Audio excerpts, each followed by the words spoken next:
Hello guys, আসসালামু আলাইকুম। কি অবস্থা? সবাই কেমন আছেন? তো শীত তো চলে আসলো। চলেন একটা একটা শীতের পিঠা শুরু করা যাক। আজকে আপনাদের মাঝে চিতই পিঠার রেসিপি নিয়ে চলে আসলাম।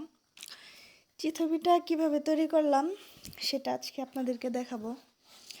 চিতই পিঠা তৈরি করার জন্য এখানে আমি আতপ চালের গুঁড়া নিয়ে নিয়েছি।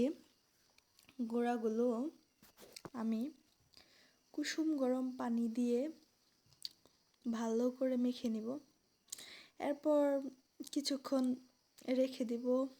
এ পর্যায়ে আমি একটা মাটির পাতিলে গরম করতে দিব।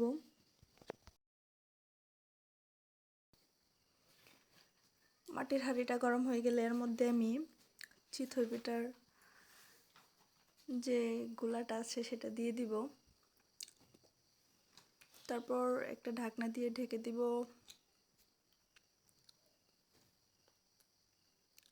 কিছুক্ষণ পরেই তো হয়ে গেল আমার চিতই পিঠা। এভাবে আমি অনেকগুলো চিতই পিঠা বানিয়ে নিলাম। এই পিঠা অনেকভাবেই খাওয়া যায়, যে কোনো ভর্তা,